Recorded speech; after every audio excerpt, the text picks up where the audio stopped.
estudiando. Pregúntale a él. ¿Te molesta eso?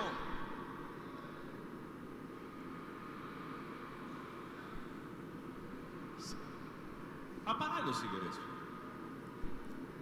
Bueno, estuvimos en el 6º capítulo del Evangelio de Juan y vimos la mitad.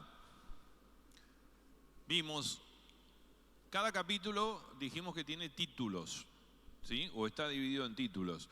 El que escribió el original no le había puesto títulos. Los que hicieron las traducciones, las distintas versiones, le van poniendo títulos como una forma de dividirlo y orientarnos a nosotros. Bueno, vimos los dos primeros títulos de este capítulo 6, que son la alimentación de los 5.000 y a Jesús caminando sobre el mar o andando sobre el mar, después de haber alimentado a los 5.000.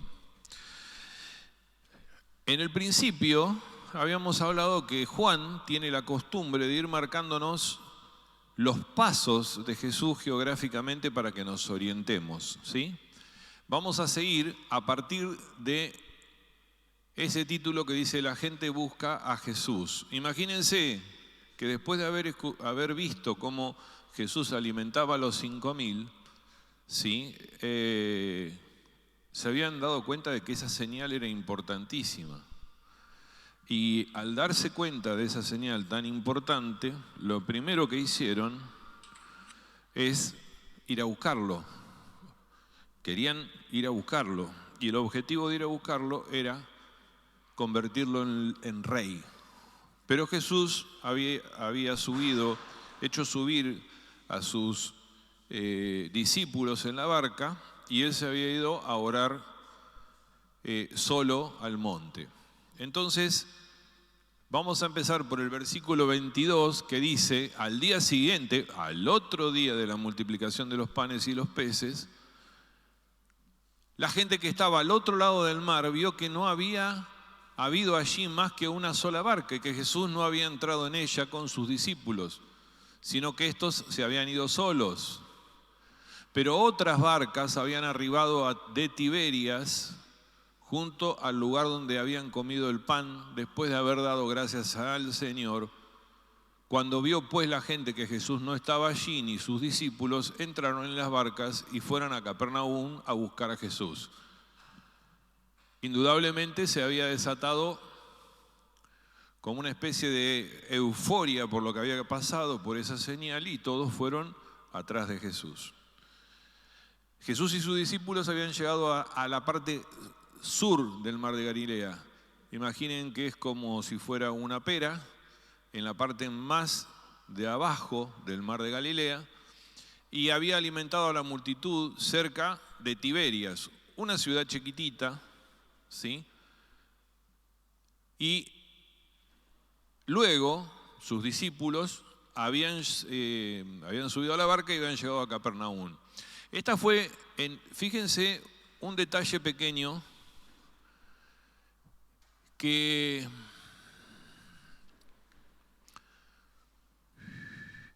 en el versículo número 23, pero otras barcas habían arribado de Tiberia junto al lugar donde habían comido el pan después de haber dado gracias el Señor. Es la primera y única vez que Juan lo nombra el Señor. Es un detalle pequeño, pero que nos hace pensar que el mismo Juan, a medida que va pasando el tiempo en el conocimiento de Jesús, empieza a reconocerlo como Señor. Hay una cosa muy importante en reconocer a Jesús como nuestro Señor. Tiene que ver con su realeza, tiene que ver con que Él es el Rey de tu vida y de mi vida. Y Juan nos lleva, de hablar de Jesús o del Cristo, nos lleva de golpe a mostrarnos que también tiene otro atributo, que es ser el Señor de tu vida y de mi vida. No había entrado a la barca con sus discípulos. ¿Y cómo fue que llegó junto con sus discípulos? Porque luego de orar y viendo que se había desatado una tormenta, apareció caminando cerca de la barca. Al principio pensaron que era un fantasma, pero luego cuando se dieron cuenta, subió a la barca, se calmó el mar seguramente, se fue la tormenta y fueron tranquilamente a llegar al lugar donde tenían que ir. La noticia del milagro se había comenzado a extender rápidamente por todas las regiones y por eso todos en masa fueron a buscar a Jesús. ¿Para qué? Para hacerlo rey. En el versículo 25 dice, y hallándose al otro lado del mar le dijeron, Rabí, o maestro, ¿cuándo llegaste acá? Jesús respondió y les dijo, de cierto os digo, que me buscáis, no porque habéis visto las señales, sino porque comisteis el pan y os saciaste. Muchas veces vemos en la Biblia esta frasecita que dice, de cierto os digo. ¿Y qué quiere decir de cierto os digo? Es un método que tiene Jesús para asegurarnos una verdad. Es como decir, verdaderamente. ¿Sí? No tiene ningún otro efecto. Es como que Él nos está asegurando y remarcando una verdad. Y esto llama la atención porque esta forma de decirlo es de un carácter definitivo, con una firmeza tal que aquello que va a ser declarado es como es. No le podemos quitar un punto y una coma. Acá, en ese pasaje, se usan palabras en el griego distintas. Una de las palabras es artos, que quiere decir pan leudado o hogaza. Hogaza es ese pan de molde, ¿sí? Que deriva de artios, que es perfecto, fresco, por implicancia es completo. Entonces, se está refiriendo a un pan que es perfecto. Pero en realidad, el énfasis que le pone es que ustedes comieron el pan, como quien dice, el forraje, no lo perfecto. Lo que quedaron saciados con un alimento igual al que come el ganado. Quedaron saciados con algo que podríamos decir es nada. No el alimento de vida, no el pan de vida. El único interés que tenían esas personas era en llenar su panza, su estómago, no su espíritu. Trabajad no por la comida que perece, sino por la comida que a vida eterna permanece, la cual el Hijo del Hombre os dará, porque a este señaló Dios el Padre. Para decirlo de otra manera, más corrientemente, dejad de trabajar por la comida que se va a acabar, trabajad por la comida que va a permanecer en la vida eterna, que ese es el Hijo del Hombre el que se los va a dar, porque en Él, Dios Padre ha puesto todo y sobre todo su sello.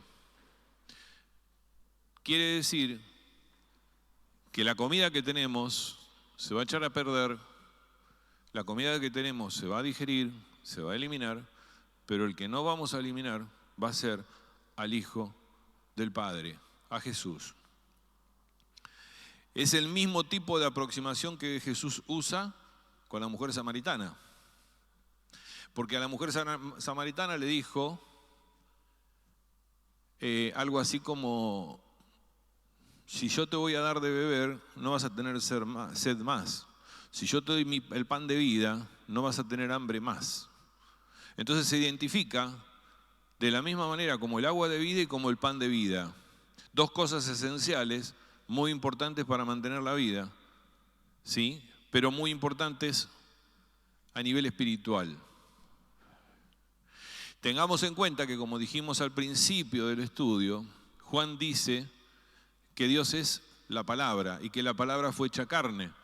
Entonces, ¿cómo podemos explicar esto? ¿Cómo podemos conocer a Dios y qué podemos saber acerca de Dios?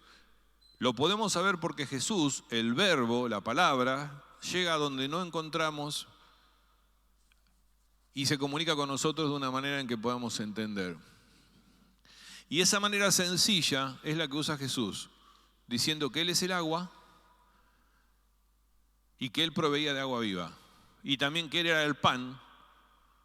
Y ahora nosotros sabemos que tanto el agua como el pan están en Jesús.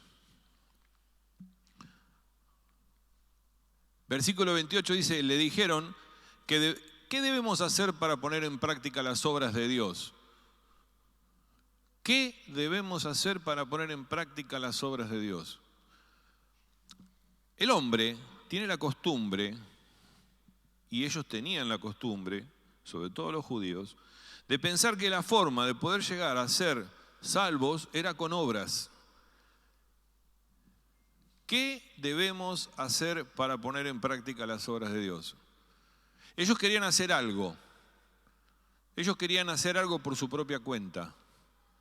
Y el hombre siempre termina creyendo que es enteramente capaz de lograr la salvación por su cuenta.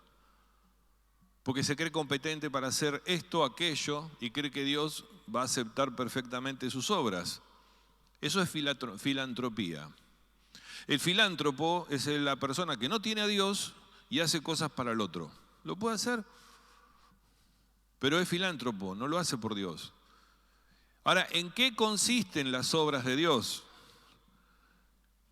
Y Jesús dijo, esta es la obra de Dios, que creáis en el que Él ha enviado. La obra de Dios es Jesucristo y tenemos que creer en Él. Eso es lo que nos quiere decir. No importa lo que hagamos, no importa cuántos ayudemos, no importa a cuántos oremos, importa en que creamos en el que Dios envió a este mundo, que es a su Hijo Jesucristo. Las obras de Dios no consisten en hacer cosas, sino en aceptar que todo lo que hizo Dios lo hizo por nosotros y lo hizo a través de su Hijo. Es lo que Dios ha hecho y no lo que nosotros hacemos. Siempre es lo que Dios hace. Nunca es lo que hacemos nosotros. Por eso dice que creáis en el que Él ha enviado. Y Jesús estaba diciendo que Dios provee la comida.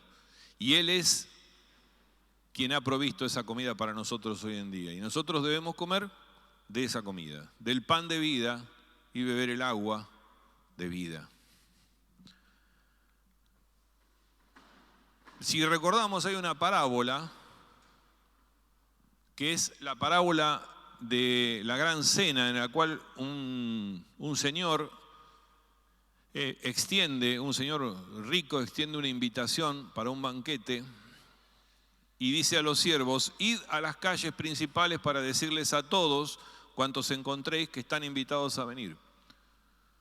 Y esa invitación es vigente hoy para todos. Todos están invitados a venir al banquete celestial del Hijo hecho carne. Se trata de una comida gratuita, pero no es una comida perecedera, sino que es una comida espiritual. Ahora veamos cuál es la respuesta de la gente. Le dijeron entonces, ¿qué señal pues haces tú para que veamos y te creamos? ¿Qué obras haces? Nuestros padres comieron el maná en el desierto, como está escrito, el pan del cielo les dio de comer.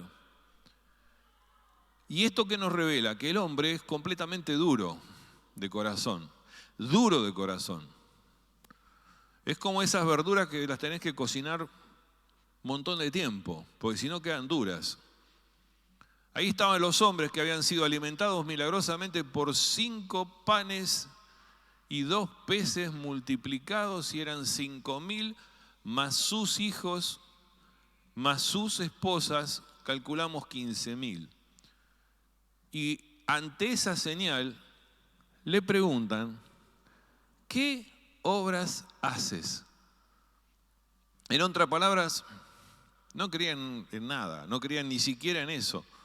Solo hablaban de el pan material comparándolos con el maná.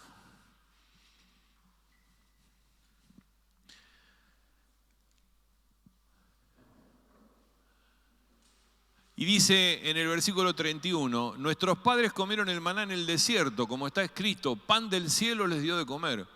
Y Jesús les dijo, de cierto os digo, no os dio Moisés el pan del cielo, mas mi Padre os da el verdadero pan del cielo, porque el pan de Dios es aquel que descendió del cielo y da vida al mundo. Él es el pan de Dios. Moisés no fue el que les había provisto el maná, fue Dios. Y no solo una vez, sino que los alimentó 40 días, hasta el momento en el cual cesó el maná, entraron en la tierra prometida y empezaron a recibir lo que la tierra les daba, las espigas y la comida que ellos iban a cultivar. Jesús les aseguró que el maná les había preservado la vida y había sido un regalo de Dios, porque les dio vida física para estar en el desierto. Pero en esta nueva época, Jesús les daba vida espiritual, como pan de Dios que había descendido del cielo. Y le dijeron, Señor, danos siempre este pan. Fíjense que la mujer samaritana dijo lo mismo, Señor, danos siempre ese agua para que no tenga sed. El Señor pasó algunos momentos apartando los pensamientos de la mujer del agua del pozo de la samaritana y elevándolos hacia un agua espiritual. Ahora hizo el mismo esfuerzo por cambiar los pensamientos de todas estas personas que tenían hambre física para que entiendan la necesidad de un pan espiritual. Jesús les dijo, yo soy el pan de vida, el que a mí viene nunca tendrá hambre y el que en mí cree no tendrá sed jamás. Usó dos elementos fundamentales que son el pan y el agua. Cristo es el maná, Él es quien descendió del cielo, Él es el que dio vida, su vida por el mundo, a fin de que nosotros tuviéramos vida eterna. Vos y yo tenemos vida eterna gracias a Jesús y gracias al Padre que lo mandó a que muera en una cruz, que cargue con nuestros pecados, que resucite y nos dé vida eterna. Eso es salvación. Jesús es el pan del cual tenemos que alimentarnos constantemente a fin de que crezcamos espiritualmente. El maná era un alimento milagroso. Cuando entraron en la tierra prometida, cesó el maná y tuvieron que cultivar. Pero hoy hay muchos a quienes no les gusta el fruto de la tierra. ¿Y por qué no les gusta el fruto de la tierra? Porque se alejan del pan de vida. Y fíjense que ahí hay una frase que dice, yo soy el pan de vida. Vamos a tratar de analizarla. Yo soy. Hasta ahora Jesús utiliza la expresión yo soy sin ningún predicado. En una oración tenemos el sujeto yo soy y el predicado tal cosa. Es una acción. Dando a entender un uso absoluto de la frase que recordaba el nombre de Dios en el Éxodo. Cuando Moisés le pregunta, che, yo voy a ir, pero ¿qué le digo a la gente? Decirle yo soy. Yo soy quiere decir Dios. Ahora le añade un predicado para referirse a sí mismo y señalar algún aspecto importante de su persona y de su obra. ¿Para qué? Para suplir esas necesidades espirituales que el hombre tiene. Y Jesús solo fue un hombre, cualquiera de sus afirmaciones habría carecido de sentido. Y todo solamente tendrían sentido si estaría Dios. Por eso yo soy tal cosa. Tenemos una lista en el Evangelio de Juan de 7 yo soy que se presentan. El Evangelio de Juan tiene una característica. En algún momento se le podría llamar el Evangelio de los 7. Tiene 7 encuentros importantes. Tiene 7 veces dice yo soy. 7 veces hace un discurso. Y 7 es el número perfecto de Dios. 6 es el número del hombre, como dijimos la vez pasada. El número perfecto de Dios aparece en el Evangelio de Juan como si fuera un evangelio numérico. Las 7 veces que dice yo soy, Juan 6:35, yo soy el pan de vida. Juan 8:12, yo soy la luz del mundo. Juan 10:7, yo soy la puerta de las ovejas. 10:11, yo soy el buen pastor. 11:25, yo soy la resurrección y la vida. 14:6, yo soy el camino y la verdad y la vida. Y 15:1, yo soy la vid verdadera. ¿Cuál es el significado de afirmar yo soy el pan de vida? En primer lugar, el pan nos habla de sustento para la vida, del alimento físico, aquello que es esencial e imprescindible para todo ser humano. Si no comemos, nos morimos.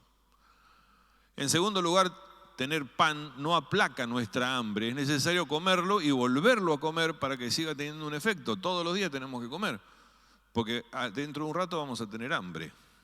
De la misma manera, cuando Cristo se ofrece como pan de vida, es necesario creer en Él para apropiarnos de esa vida, estableciendo un grado de intimidad y de unión lo más profunda posible con Él. Entonces, si nosotros aceptamos que Jesús es el pan de vida, pero no tenemos una comunión con Él, no vamos a ser saciados nunca. ¿Y cuál era la petición de los judíos? Señor, danos siempre este pan. Y los judíos y muchos de nosotros hoy en día seguimos pensando en la comida antes del pan de vida, antes del pan para vida eterna. Seguimos pensando como los judíos en el desierto, esperando que llueva el maná del cielo. ¿Y cuál fue la respuesta de Jesús? Ellos no escucharon al verdadero pan del cielo, que ya había descendido y el Padre lo estaba dando en la persona de Jesús. Dios ya había hecho su parte, ahora eran ellos los que tenían que ir a Él. El que a mí viene nunca tendrá hambre y el que en mí cree no tendrá sed, jamás. Lo primero, el maná en el desierto, fue solamente para alimentarlos. Esto era para darles salvación y vida eterna.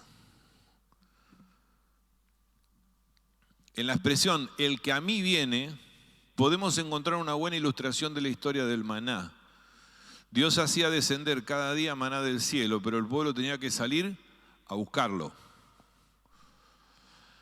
Jesús es el pan del cielo y nosotros tenemos que ir a buscarlo. Entonces, si nos quedamos calladitos, no decimos nada, es un problema. Si lo vamos a buscar, lo vamos a encontrar, vamos a tener una buena relación con Él y vamos a tener una comunión. De la misma manera, al ser el verdadero pan que descendió del cielo, tenemos que nosotros tener una relación con Él. Venir a Él es una forma de ilustrar lo que significa creer en Él. Es un acto de voluntad humana que al entender la culpabilidad del pecado, la inutilidad de la propia obra, va a Cristo y confía y le encomienda su salvación. Y acá también hay una promesa, el que a mí viene nunca tendrá hambre. Cristo es el único que puede satisfacer plenamente toda necesidad y deseo del alma humana. Muchas personas dicen, tengo una vida en la cual me siento vacío. Cuando vos hablas con un adicto te dice, siento un vacío que no lo puedo llenar. Bueno, el ancho, el alto y la profundidad de ese vacío es Cristo. Cuando lo tenés adentro tuyo, se aleja completamente esa necesidad. Es el único que puede satisfacer plenamente toda la necesidad y el deseo del alma humana. En el versículo 36 dice, mas os he dicho que aunque me habéis visto, no creéis. Todo el que el Padre me da, vendrá a mí, y el que a mí viene, no le echo afuera. Los judíos tenían un problema, negaban todo, sobre todo aquello que se apartaba de sus creencias. Y indudablemente iban a negarse a creer en Él. Aunque me habéis visto, no creéis. Aunque vieron el milagro de los panes y los peces, no creían. Hay una combinación de dos grandes verdades, la soberanía divina de Dios en la frase todo lo que el Padre me da y la respuesta humana en la frase al que a mí viene. Si juntamos esas dos frases, y las podemos entender y poner en nuestro corazón, ¡wow! Al reconciliar la soberanía o la soberana gracia de Dios con la libertad y la responsabilidad del hombre, todo trasciende la razón humana al estar afectado por el pecado que no puede comprender los grandes misterios de Dios. Esa es la traba para que podamos entender todo esto, el pecado. Hay una distinción entre todo, que es neutro, y una frase personal que es al que a mí viene. Quiere decir que Él es todo, pero depende de nosotros personalmente esa respuesta, que tiene que ser individual. Y Él dice en el final, no le echo afuera. El negativo es enfático, no le echo afuera. Si nosotros vamos a Jesús, Jesús no nos echa afuera. Jesús les preguntó si en verdad querían pan. Si querían pan, Él era el pan de vida, pero le habían visto y no creían, habían rechazado el verdadero pan. Pero no por ello se desalentó el Hijo de Dios. Pues todo aquel que fuese don del Padre, para Él vendría, y al acudir no hallaría en Él repudio, sino acogida. Versículo 38 dice, porque he descendido del cielo no para hacer mi voluntad, sino la voluntad del que me envió. Y esto era mucho más grave porque Él actuaba en independencia del Padre. No para hacer mi voluntad, sino la voluntad del Padre, del que me envió. Por lo tanto, si lo rechazaban a Jesús, estaban rechazándolo a Dios. Los judíos incrédulos se oponían a Jesús y se estaban oponiendo a Dios. Cuán maravilloso es que la voluntad de Dios sea que nosotros vengamos a Él. Jesús vino del cielo porque era necesario que el Hijo del Hombre fuera levantado. Jesús vino para hacer la voluntad del Padre, y la voluntad de Dios es que seamos nacidos de nuevo, que experimentemos un nuevo nacimiento. Venir a Él es sinónimo de creer en Él. Venir a Él es venir a Jesús por fe. Fe, obediencia y arrepentimiento. 39. Y esta es la voluntad del Padre, el que me envió, que de todo lo que me diera no pierda yo nada, sino que lo resucite en el día postrero. Esta es la voluntad del que me ha enviado, que todo aquel que ve al Hijo y cree en Él tenga vida eterna, y yo lo resucitaré en el día postrero. Esa es la mayor promesa que tenemos nosotros. El día postrero quiere decir en el que va a venir. El día que nosotros nos morimos vamos a ser resucitados junto con Él.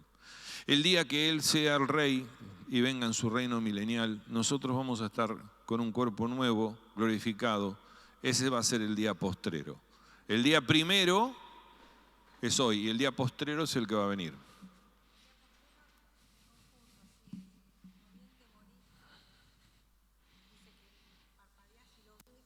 Uh-huh. Tu alma y tu espíritu. Cuando Él venga a reinar, vos vas a ser glorificada. Entonces vas a volver a ser una persona entera. Cuerpo y alma que está con Él se van a unir con un nuevo cuerpo. Alma y espíritu que están con Dios desde el día que moriste, se van a unir a un cuerpo, el cual si tenías un problema físico va a ser glorificado, igual que el de Él, sin manchas y sin nada, y vas a estar en ese día postrero junto con el Señor. Ese es el día postrero. Cuando Él venga a reinar por 1000 años, después de pasar por el tribunal de Cristo, en el cual te van a preguntar, Dios, ¿qué hiciste? Y Jesús va a decir, yo morí por Él, porque Él cree en mí. ¿Entendiste? Los que no creen también van a resucitar, pero van a resucitar para perdición. Van a pasar por el gran juicio del trono blanco. Entonces esas personas van a ir derecho a la perdición. Bueno, pero nos estamos metiendo en algo que tiene que ver con la escatología, que es un poco más complejo. Dice y la voluntad de Dios es que no se queda en el llamado, sino en perseverar, en darle, en meterle cada día más fe a esa persona. ¿Para qué? Para que cuando vos y yo aceptamos a Cristo seamos justificados, o sea, seamos hechos justos. ¿Sí? ¿Para qué? Para poder ser glorificados en el día postrero. Cuando Jesús comenzó con 100 ovejas, va a terminar la obra con 100 ovejas, no se le va a perder ninguna. ¿Sí? Esto es lo que significa que todos los que creen en Cristo tienen vida eterna, todos serán resucitados en el día postrero. Entonces los judíos murmuraban porque había dicho, yo soy el pan que descendió del cielo, y decían, ¿no es este Jesús el hijo de José, cuyo padre y madre nosotros conocemos? ¿Cómo pues dice del cielo he descendido? Jesús le estaba enseñando que él era Dios y que había descendido del cielo, y los judíos entendieron que lo que él decía no tenía nada que ver, porque no lo creían, porque conocían a su padre y a su madre. ¿Cómo podía haber bajado del cielo? Bueno, fue porque nació de una virgen. Fue porque fue concebido por el Espíritu Santo, porque vino de la gloria del cielo, porque descendió del trono para ascender a la cruz por vos y por mí. Esto lo hizo por un nacimiento virginal. Pero ellos creían que conocían a su padre y a su madre, pero la verdad es que no lo conocían, porque no conocían a Dios, su Padre. Jesús no era el hijo de José, él había descendido del cielo, era hijo del Padre. Pero los judíos tercos, y ojo, tomemos a los judíos como ejemplo de lo que somos nosotros, porque los judíos son igual que los que están caminando por la calle y muchos de los que están acá en la iglesia. Jesús respondió y les dijo, no murmuréis entre vosotros, ninguno puede venir a mí si el Padre que me envió no lo trajera, y yo le resucitaré en el día postrero. Ahora la atención la pone en la acción de Dios de hacer venir a la gente a Cristo y de enseñarles. Ninguno puede venir a Cristo o creer en Él sin la ayuda de Dios. Dios te escogió para que creas en Él. Por eso somos escogidos. Porque los seres humanos se encuentran esclavizados y atrapados en la arena movediza del pecado y de la falta de fe. Entonces, si no te elige Dios, no vas a venir acá. Y si Dios no les saca de ese lugar, seguirán sin esperanza. Y si lo niegan, seguirán sin esperanza. Este misterio de Dios es amplio, no está limitado solo a unos cuantos. Es amplio para todos. Pero tenemos libre albedrío y podemos decir que no. Dice el versículo 45, Cristo está en los profetas y serán todos enseñados por Dios. Así que todo aquel que oyó al Padre y aprendió de Él viene a mí. En el Antiguo Testamento se refiere a este tema en muchos pasajes. Isaías 54:13, todos tus hijos serán enseñados por el Señor y se multiplicará la paz de tus hijos. Isaías 62:3, porque he aquí que tinieblas cubrirán la tierra y oscuridad las naciones, mas sobre ti amanecerá el Señor, y sobre ti será vista su gloria, y andarán las naciones a tu luz y los reyes al resplandor de tu amanecer. Malaquías 4:2 de su profecía dice, mas para vosotros los que teméis mi nombre nacerá el sol de justicia. Todo profeta cuando está hablando Dios, usando a ese profeta. Entonces dice, mas para vosotros los que teméis mi nombre, dice Dios, nacerá el sol de justicia y en sus alas traerá salvación. Saldréis y saltaréis como becerros de la manada. Esta fue otra referencia clave a esta verdad. Cada hombre que oye al Padre y aprende de Él vendrá a mí, dice Jesús. De cierto os digo, o sea, verdaderamente, el que cree en mí tiene vida eterna, porque yo soy el pan de vida. El único que ha visto al Padre es Jesús. Y Él aclaró, sin lugar a duda, que cualquiera que creyese en Él tendría vida eterna. Más claro, imposible. Yo soy el pan de vida. Vuestros padres comieron el maná del desierto y murieron. Este es el pan que desciende del cielo para que el que come no muera. A ver, no está hablando de la muerte física, está hablando de la muerte espiritual. ¿sí? Y de la vida espiritual. Yo soy el pan vivo que descendió del cielo. Si alguno comiera de este pan, vivirá para siempre. Y el pan que yo daré es mi carne, la cual yo daré por la vida del mundo. Imagínense, los judíos empezaron a pensar que se tenían que comer a Jesús. Imagínense a ese famoso fariseo que fue y se acercó a Jesús en el primero o segundo capítulo y le dijo: ¿qué tengo que hacer? Tenés que nacer de nuevo. Pero digo, ¿cómo? Me tengo que meter de nuevo dentro de la panza de mi mamá. Entonces, esa falta de fe es la misma que hoy tiene mucha gente. Jesús vino a esta tierra como el Verbo, y el Verbo era la palabra, hecha carne. Y va a ir a la cruz para entregar allí su vida humana, como un sacrificio para pagar los pecados tuyos y míos. Si aceptamos esto, somos salvos. Alguien diría, ¿esto es demasiado fuerte? Sí, es demasiado fuerte. Y eso es lo que decían también esos judíos. Y eso es lo que dicen hoy muchas personas. ¿Crees en Jesús? Y no sé, capaz que vivió. Y que Jesús murió. Y sí, puede ser, no sé. Debe haber existido, te dicen algunos. Entonces los judíos contendían entre sí, o sea, discutían entre sí, diciendo, ¿cómo puede éste darnos de comer su carne? Y Jesús les dijo, de cierto os digo, si no coméis la carne del Hijo del Hombre y bebéis su sangre, no tenéis vida en vosotros. El que come mi carne y bebe mi sangre tiene vida eterna. Y yo le resucitaré en el día postrero, porque mi carne es verdadera comida, mi sangre es verdadera bebida. El que come mi carne y bebe mi sangre, en mí permanece y yo en él. Como me envió el Padre viviente y yo vivo por el Padre, asimismo el que me come, él también vivirá por mí. Este es el pan que descendió del cielo, no como vuestros padres comieron el maná y murieron. El que come de este pan vivirá eternamente. Estas cosas dijo en la sinagoga enseñando en Capernaum. Parece que fuera repetitivo, pero lo que te quiere hacer entender es que de una vez por todas aceptes la realidad de que Él es el cuerpo y la sangre de Dios. ¿Y qué implicancia tiene la carne? Los judíos pensaban que la carne de Cristo era lo que se tenían que comer. Así como el otro pensaba que se tenía que meter adentro de la panza de su mamá. Y la respuesta de Jesús dice, si no coméis la carne del Hijo del Hombre y bebéis su sangre, no tenéis vida en vosotros. Vuestros padres comieron el maná y murieron, y el que come este pan vivirá eternamente.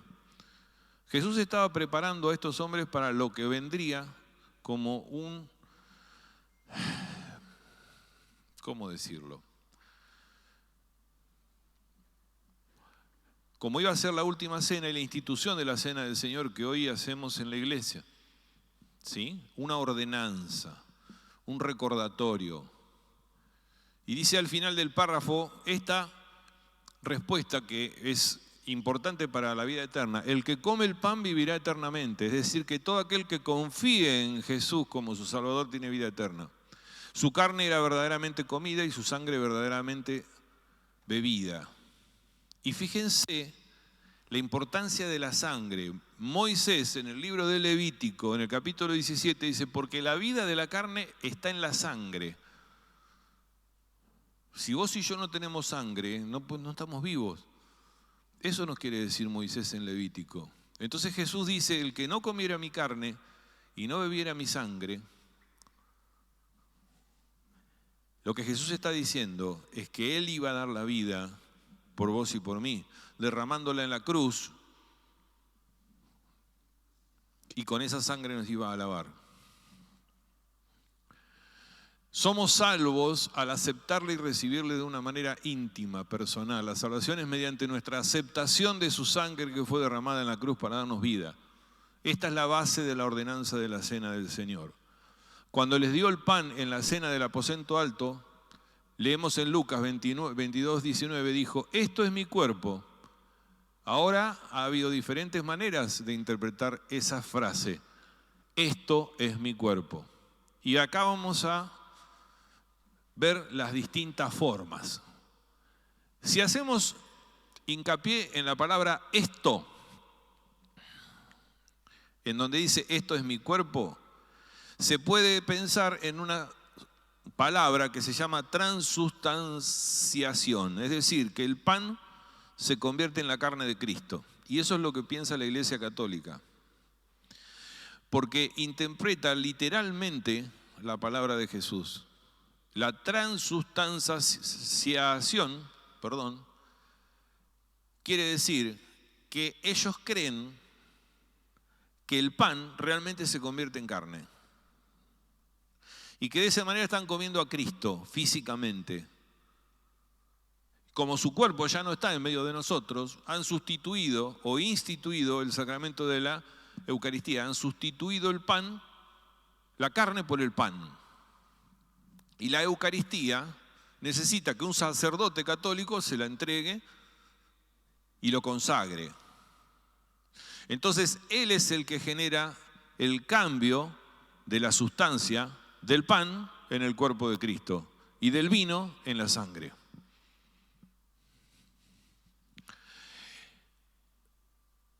Ahora, entonces, la salvación, según los católicos, no es Cristo, sino que la da el sacerdote católico. ¿Me entienden? El Señor nunca dijo que iba a ofrecer su salvación a través de ninguna persona o de ninguna religión, sino que le dijo a él, le dijo a todo el mundo, venid a mí. No, vaya a que te entreguen esto, venid vos.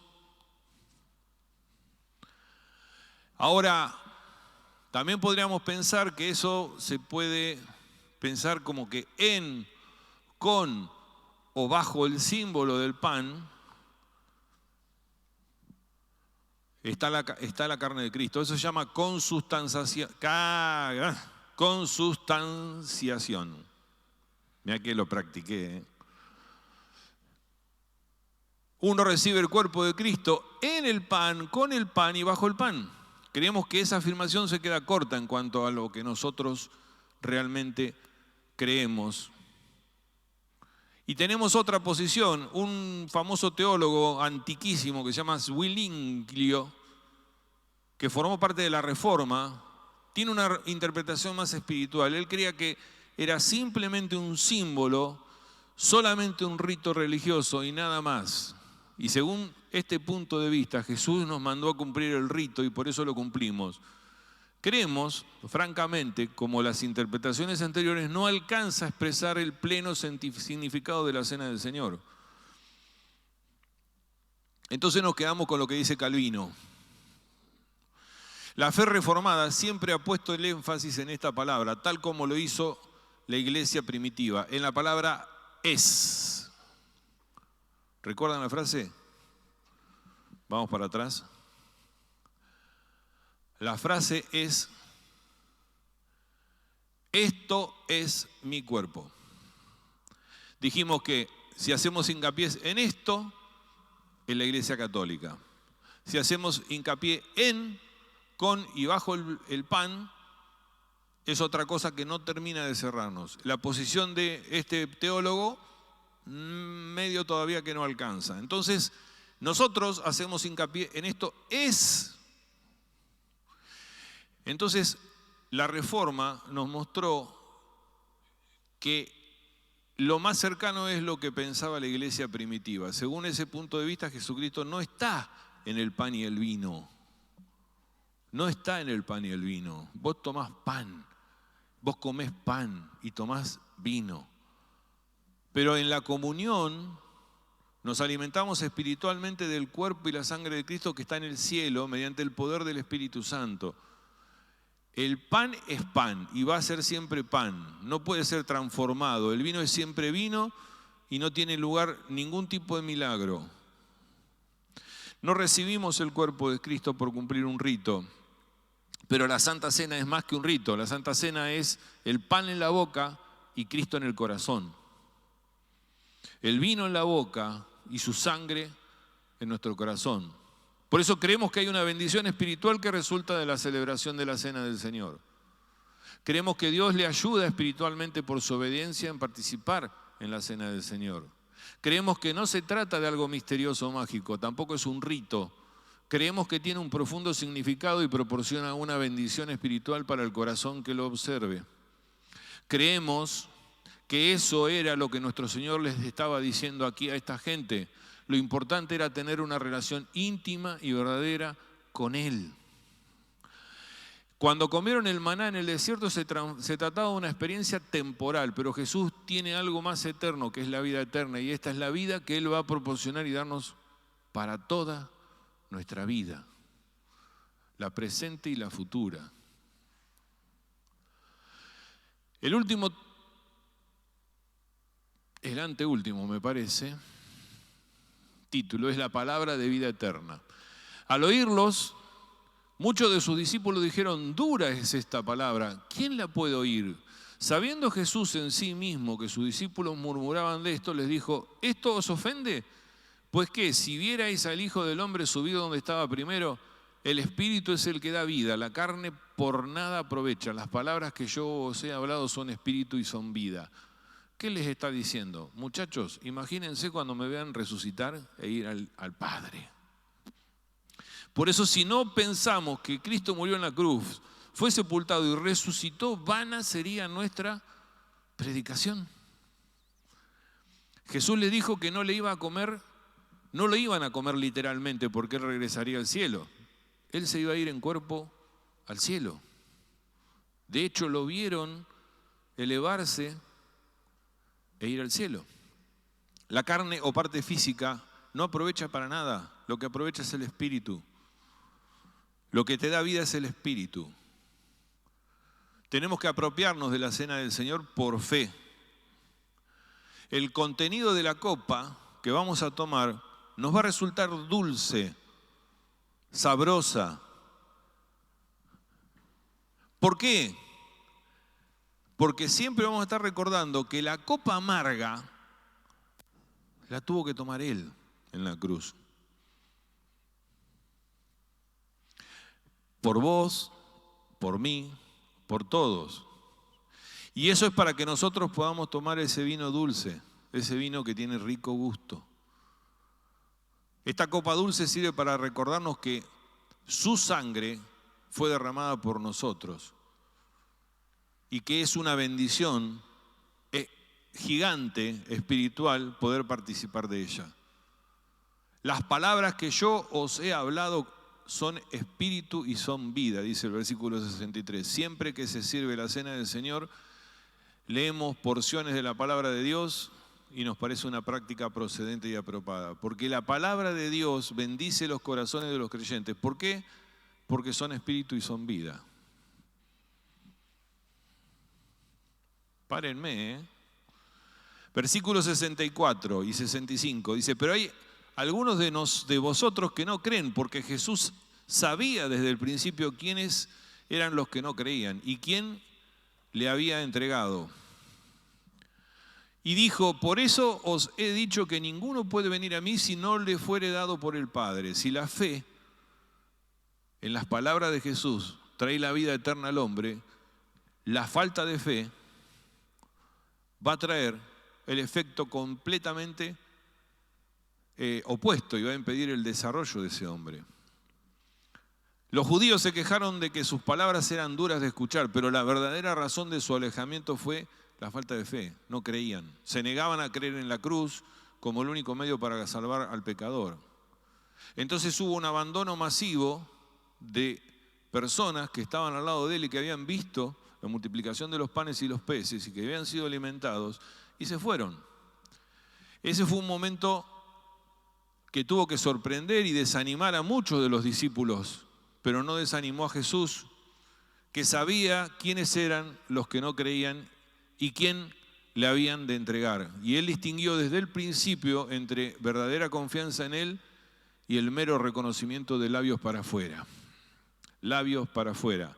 ¿Cuántos conocemos que hablan de Dios de los labios para afuera, pero para adentro son sepulcros blanqueados?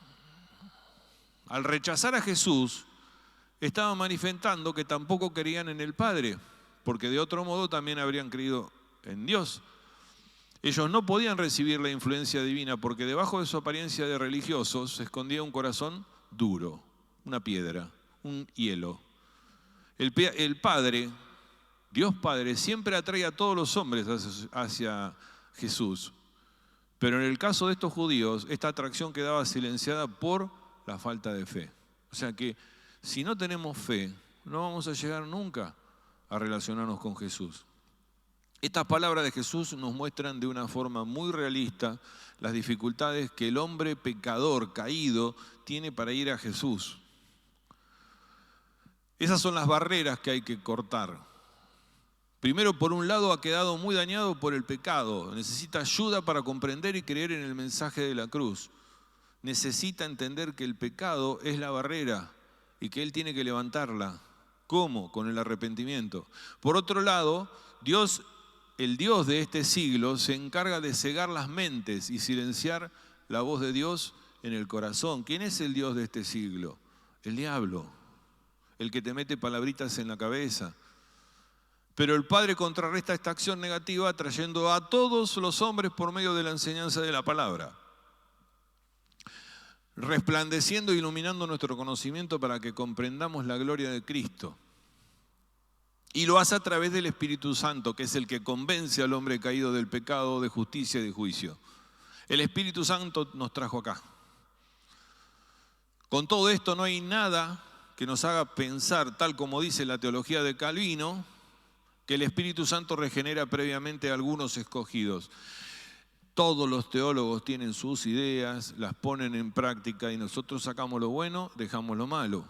Calvino dice que antes que nada te regenera para que vos puedas, el Espíritu Santo para que vos puedas convertirte. No, vos sos escogido, Dios te toca el corazón y te convertís. En eso yo no estoy de acuerdo. El resto, aquellos que no son escogidos, quedan imposibilitados de acceder a la gracia de Dios. La gracia es abundante y es para todos.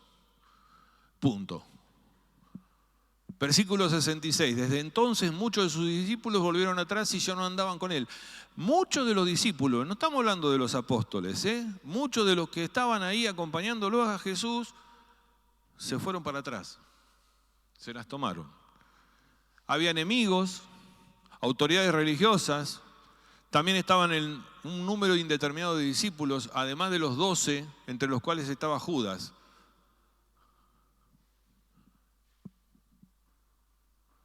Hay algunas claves para entender la reacción de estos hombres. Aclaremos, los 12 discípulos siguieron con Jesús, los 12 apóstoles siguieron con Jesús. No estoy diciendo eso, que se fueron. Claves para entender la reacción de toda esta gente. En primer lugar estaba la incredulidad en Dios. Por otro lado, ellos habían ideado a un Mesías a su gusto. Ellos querían un rey que los salve de Roma, que les dé todo, que les dé de la comida, que no tengan que trabajar y que sean lo mejor. Por otro lado, el interés de ellos se centraba en cuestiones materiales, la comida, la liberación política, todo lo que podía llegar a ser un rey hecho y derecho. Pero el Señor enfocaba sus preocupaciones en el espíritu, en las cuestiones espirituales y externas. Y el detonante que lo llevó a abandonarlo fue el anuncio de su muerte y su posterior ascensión al cielo. ¿Cómo? Si sos el rey, ¿te vas a ir? Esta palabra le resultó dura y difícil de aceptar y le llevó a cambiar el entusiasmo que en un principio provocó el comer de todo, ¿sí? Y los abandonaron y fueron indiferentes. Vieron el tipo de relación que el Señor quería tener con ellos y no les importó. Querían un rey que los guiara a la victoria sobre un invasor romano, pero no estaban dispuestos a aceptar un salvador personal que iba a morir en la muerte más horrenda y más denigrante, que era la cruz, por sus pecados, y que iba a gobernar sus vidas. Así que una vez más la predicación de la palabra creó una separación entre los verdaderos y los falsos creyentes. ¿Y esto no les hace acordar a la predicación de la palabra en la actualidad? Jesús no hizo lo que ahora es tan frecuente en muchos ámbitos llamados cristianos, porque él podría haber adaptado su discurso para que sea más light, ¿sí? Y hacer un mensaje a gusto de los oyentes. no se rebajó a las demandas de las personas que quedaban. La mayor preocupación del siervo de Dios no debe ser que las personas se vayan de la iglesia porque no quieren aceptar el mensaje del Evangelio. Lo que estaba ocurriendo servía para identificar a quienes eran verdaderos creyentes, porque no debemos olvidar que la permanencia en la palabra es la evidencia de la conversión. Y ellos no eran verdaderos discípulos. Justo nos explicó lo que era un discípulo. Cuando una persona se aleja de Cristo porque no tolera la enseñanza de su palabra, se va a convertir en enemigo de Dios, no en discípulo de Dios. Estamos asistiendo al principio de la última era de este ministerio de Jesús en el Evangelio de Juan. Y este primer rechazo masivo es el que va a terminar llevándolo a que sea condenado a la cruz. Él vino a traer la verdad y la verdad confrontaba al pueblo y el pueblo lo terminó matando. En el versículo 17 dice, dijo entonces Jesús a los 12, ¿queréis acaso iros también vosotros? Le respondió Simón Pedro, Señor, ¿a quién iremos? Tú tienes palabra de vida eterna. Esta fue una declaración maravillosa de parte de Pedro, porque la pregunta que dijo Jesús a los 12 es, todos estos se fueron, ¿ustedes también se quieren ir?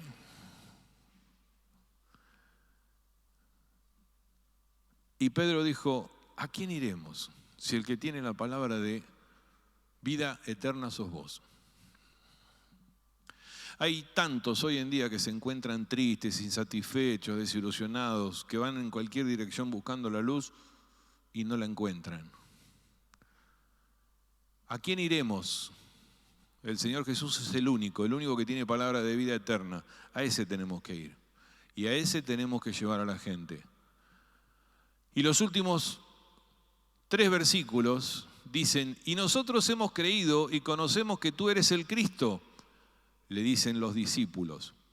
El Hijo de Dios viviente, Jesús les respondió, ¿no os he escogido yo a vosotros los 12 y uno de vosotros es diablo? Hablaba de Judas Iscariote, hijo de Simón, porque este era el que le iba a entregar y era uno de los 12. Ningún hombre es capaz de distinguir con exactitud quiénes son del Señor auténticamente. Ni vos ni yo sabemos si realmente somos creyentes, el que está al lado tuyo es un real creyente. Aunque había habido una deserción general, todavía quedaban uno entre ellos que no había creído realmente. Y se trataba de Judas Iscariote, hijo de Simón. No era un verdadero creyente, pero guardó las apariencias, se camufló entre los apóstoles sin que ellos notaran nada extraño. Pero el Señor conocía su corazón. Entonces, cuando estemos acá todos reunidos el domingo, por ahí tenemos algunos cuantos Judas Iscariote y nosotros no nos vamos a dar cuenta. El único que se va a dar cuenta es el Señor. Entonces, las cosas tienen que estar arregladas con el Señor, no con tu hermano que tenés al lado. Lo había escogido como uno de los 12 apóstoles. Esta elección no se refiere a su salvación eterna, sino que fue escogido como para formar parte del grupo apostólico. No deja de sorprendernos que el Señor, teniendo esa omnisciencia, incluyera a Judas en el grupo de los discípulos íntimos. Porque aunque Judas acabó convirtiéndose en el servidor del diablo, no lo era cuando el Señor lo llamó a ser apóstol. En él hubo un proceso espiritual totalmente diferente que los otros. En este pasaje encontramos la primera referencia que le iba a entregar, que surge justo cuando Jesús revela sus intenciones de morir a favor de los hombres como único modo de traerles salvación. Judas tomó su propia decisión ante las palabras de Jesús y no debemos pensar que el Señor lo eligiera como apóstol con el fin de que desempeñara un papel. O sea, Jesús no lo fue a buscar a Judas para que él haga el papel de Judas. En la última cena del Señor con sus discípulos en el aposento alto, antes de que fuera arrestado por los judíos, vemos que Jesús intentó hasta el último momento recuperar a Judas para que permaneciera con él. Y Judas no quiso. Y Él va a estar hasta el último momento de nuestras vidas para que nosotros permanezcamos en Él. Y depende de nosotros y de nuestro libre albedrío, ¿sí?, estar o no. Entonces llegó el momento en el que Satanás entró en Él.